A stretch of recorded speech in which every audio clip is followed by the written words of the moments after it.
राजाधिराज श्री सद्गुरुनाथ महाराज की जय. आम्ही वैकुंठीचे वासी. भाग पहिला. विविध संप्रदायातील 100 संतांची संक्षिप्त चरित्र.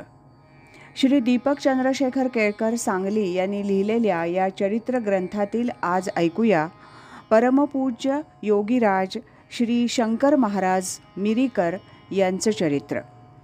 यांचा प्रकट दिन कार्तिक शुद्ध अष्टमी शके 1707 म्हणजेच इसवी सन 1785 आणि निर्याण तिथी वैशाख शुद्ध अष्टमी शके 1869 सोमवार दिनांक 24 एप्रिल 1947. महाराष्ट्रातील नाशिक जिल्ह्यात सटाणा नावाचा तालुका आहे. या तालुक्यात अंतापूर नावाचं एक गाव आहे. तिथं चिमणाजी नावाचे सद्गृहस्थ राहत होते. ते विवाहित होते. ते दोघं श्री शंकराची उपासना करीत, परंतु त्यांना संतानप्राप्ती नव्हती. एकदा त्यांना स्वप्नात दृष्टांत झाला.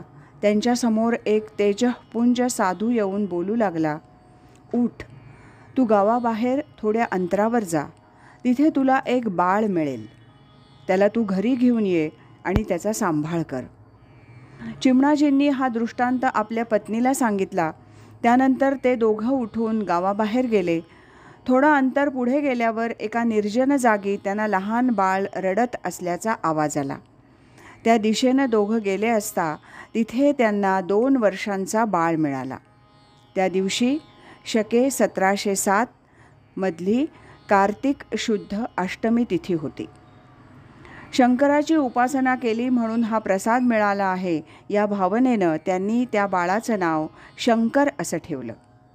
शंकर काही काळ या मातापित्यांसोबत राहिला आणि या शंकरानंच चिमणादीस तुम्हाला संतानप्राप्ती होईल असा आशीर्वाद दिला आणि शंकर तिथून बाहेर पडला.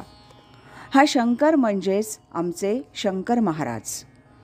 श्री शंकर महाराज हे मजल दर मजल करीत सुरुवातीलाच हिमालयात पोहोचले. त्यांनी केदारेश्वर इथं काही काळ वास्तव्य केलं. नंतर ते प्रयागला आले. त्यानंतर ते सोलापूरला आले. नंतर त्यांनी भारतभर भ्रमण केलं.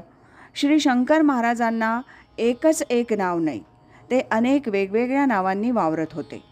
त्यांना शंकर या नावाबरोबरच खानदेशात कुमारस्वामी आणि गौरी शंकर, सातपुडा परिसरात सुपड्या बाबा, गुजरातेत देविया बाबा, मध्य भारतात लहरी बाबा, इस्लाममध्ये रहीम बाबा, अरबस्थानात नूर महम्मद खान, तर आफ्रिकेत टोबो या नावानं ओळखलं जात होतं. श्री शंकर महाराज हे देहधारी रूपात 8 ठिकाणी वाकडे होते म्हणून त्यांना अष्टावक्र असं म्हणत. ते अजानुबाहू होते. श्री शंकर महाराजांना अक्कलकोटच्या श्री स्वामी समर्थांचा अनुग्रह होता. श्री शंकर महाराज हे योगीराज होते. ते नेहमी म्हणत की सिद्धीच्या मागे लागू नका, जे प्राप्त आहे त्याचा आनंद घ्या. ते म्हणत की मला जाती धर्म काही नाही. ते सर्व धर्मातील लोकांशी समभावानं वागत. श्री शंकर महाराजांना सर्व भाषा अवगत होत्या. एका रशियन दाम्पत्याशी त्यांनी रशियन भाषेत संवाद साधला होता. श्री शंकर महाराजांनी अनेक लीला केल्या. श्री शंकर महाराज हे अत्यंत कमी जेवायचे. भोजनामध्ये अनेक वेळा मटार घातलेली खिचडी असायची. कधी कधी लहर आली तर महाराज सिगरेट ओढत असत.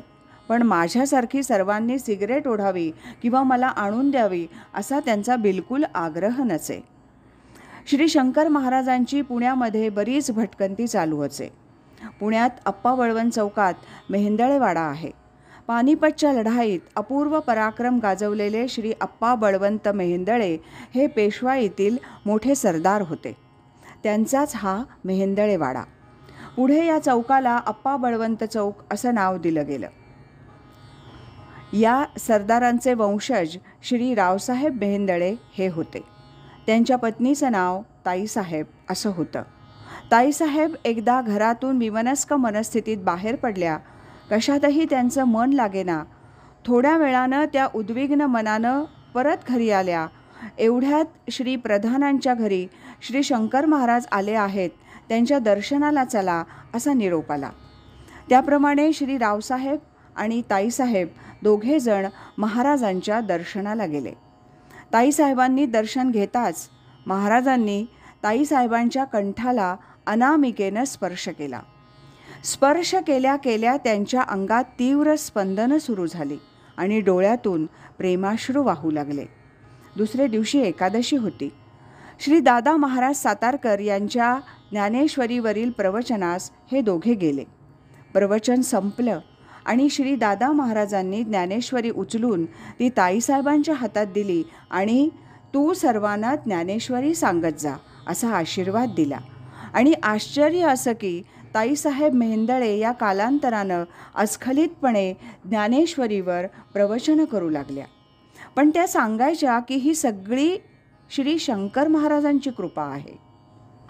श्री शंकर महाराजांनी 1930 साली देह ठेवण्याचा मनोदय व्यक्त केला. ही बातमी महाराजांच्या भक्तांना कळली. सर्व भक्तगण हवालदिल झाले आणि सर्वांनी आपण देह ठेवू नये अशी विनवणी केली. महाराज म्हणाले, दर 17 वर्षांनी देह ठेवण्याची चांगली वेळ येते. ती आज आली आहे म्हणून मी देह ठेवण्याचा विचार केला आहे. हे ऐकून भक्तमंडळी म्हणाली की महाराज 17 वर्षांनी पुन्हा अशी वेळ येईल की आता देह ठेवण्याची गरजच काय. हे शब्द ऐकून आणि भक्तांची सद्गदित अवस्था पाहून त्यांनी देह ठेवण्याचा बेत रद्द केला. श्री शंकर महाराज म्हणायचे, माझी शिकार खाणारा कोणी भेटला नाही, म्हणजे माझ्याकडील पूर्ण ज्ञान कोणीच घेतलं नाही. मी सर्व भावे देण्याचा प्रयत्न केला पण संपूर्ण ज्ञान घेणारा कोणी आजपर्यंत भेटलाच नाही. श्री शंकर महाराज हे सांगलीला आमच्या घरी आले होते. आमच्या वाड्यात श्री बिडूबुवा गोसावी या नावाचं एक बिऱ्हाड होतं. त्यांच्याकडे ते आले होते. यावेळी ते आमच्या मंदिरात आले. आल्या ते म्हणाले, हे नाथांचं घर आहे, मला इथं आल्यानं फार आनंद झाला. इसवी सन 1946 शंकर महाराज आपल्या काही भक्तांना घेऊन पुण्यातील सहकारनगर इथल्या पद्मावतीच्या मंदिरात आले. सर्वांनी दर्शन घेतलं. अचानक महाराज मंदिरातून उठले आणि सातारा रोडकडे चालू लागले. थोड्या वेळात ते मालपाणी यांच्या शेतात येऊन थांबले.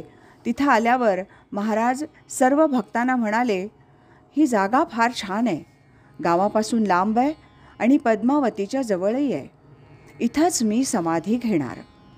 असं बोलून त्यांनी समाधी कुठं घेणार हे भक्तांना आधीच दाखवून दिलं. शेवटी श्री शंकर महाराज हे पुण्यात श्री ढेकणे मामा म्हणून त्यांचे एक भक्त होते, त्यांच्या घरी आले आणि तिथं काही भक्तांना त्यांनी बोलावून घेतलं.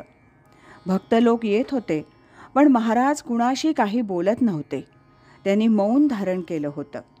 वैशाख शुद्ध सप्तमी शके 1869चा दिवस उजाडला. महाराज उठले.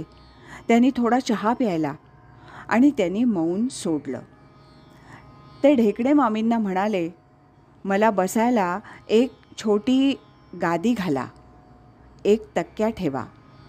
आता मला कुणाशीही बोलण्याचं नाही आणि माझ्या खोलीचं दार लावून घ्या. श्री शंकर महाराजांनी स्नान केलं आणि ते अंथरलेल्या गादीवर जाऊन बसले आणि दार लावून घेतलं.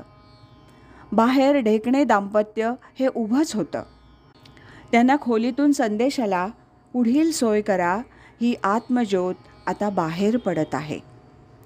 वैशाख शुद्ध अष्टमी शके 1869 सोमवार दिनांक 24 एप्रिल 1947 हा दिवस उजाडला आणि महाराजांनी पहाटे 5च्या सुमारास देह ठेवला. महाराजांनी सुचवल्याप्रमाणे त्यांचा पार्थिव देह त्यांनी 1 वर्षापूर्वी दाखवलेल्या जागी आणला गेला आणि तिथेच त्यांनी विश्रांती घेतली. श्री शंकर महाराजांचा कार्यकाळ विचारात घेतला तर श्री शंकर महाराजांना 162 वर्ष आयुष्य लाभलं होतं. हे होतं चरित्र परमपूज्य योगीराज श्री शंकर महाराज मिरीकर यांचं. राजाधिराज श्री सद्गुरुनाथ महाराज की जय.